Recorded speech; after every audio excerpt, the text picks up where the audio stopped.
விருதுநகர் மாவட்டம் சிவகாசி திருத்தங்கல் பகுதியைச் சேர்ந்த இதய குறைபாடு மற்றும் சிறுநீரக கோளாறால் பாதிக்கப்பட்டுள்ள பள்ளி குழந்தைகளுக்கு உயர்தர மருத்துவ சிகிச்சை அளிக்க மதுரையில் உள்ள அதிமுக முன்னாள் சட்டமன்ற உறுப்பினர் டாக்டர் சரவணன் அவர்களின் உயர்தர நவீன மருத்துவமனைக்கு நேரில் அழைத்து சென்றார் முன்னாள் அமைச்சர் சிவகாசி KT ராஜேந்திர பாலாஜி அவர்கள்.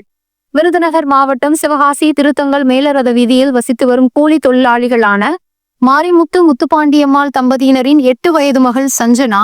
இதய குறைபாடினால் பாதிக்கப்பட்டுள்ளதை அறிந்தும், அதேபோல் திருத்தங்கல் ஆலமரத்துப்பட்டி ரோடு MGR காலனியில் வசித்து வரும் கூலி தொழிலாளிகளான அந்தோனி கவிதா தம்பதியினரின் 7 வயது மகன் ஜெகதீஷ் சிறுநீரக கோளாறால் பாதிக்கப்பட்டுள்ளதை அறிந்தும், கழக அமைப்பு செயலாளர், விருதுநகர் மேற்கு மாவட்ட கழக செயலாளர், முன்னாள் அமைச்சர் சிவகாசி KT ராஜேந்திர பாலாஜி அவர்கள் உடனடியாக இருவரையும் மதுரை நரிமேடு பகுதியில் உள்ள அனைத்திந்திய அண்ணா திராவிட முன்னேற்ற கழக மாநில மருத்துவர் அணி இணைச் செயலாளரும் முன்னாள் சட்டமன்ற உறுப்பினருமான டாக்டர் சரவணன் அவர்களின் உயர்தர நவீன மருத்துவமனைக்கு நேரில் அழைத்து சென்றார்.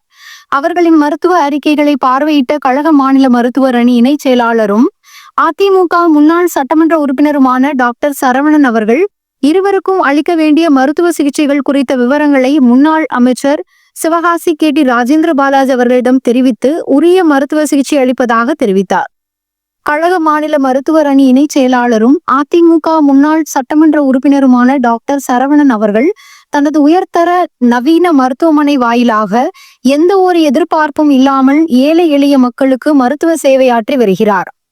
சமூகத்தில் நலிந்த நிலையில் உள்ள மக்களுக்கு எந்த நிலையிலும் தேவையான அனைத்து உதவிகளையும் கழக நிரந்தர பொதுச் செயலாளர் மாண்புமிகு எடப்பாடியார் அவர்களின் வழிகாட்டுதலின்படி முன்னாள் அமைச்சர் சிவகாசி KT ராஜேந்திர பாலாஜி அவர்கள், டாக்டர் சரவணன் அவர்கள் உள்ளிட்ட கழக நிர்வாகிகள் கழக பணிகளிலும் மக்கள் பணிகளிலும் தொடர்ந்து சேவையாற்றி வருகிறார்கள். மேலும் இந்நிகழ்வின் போது கழக நிர்வாகிகள் பலரும் உடன் இருந்தனர்.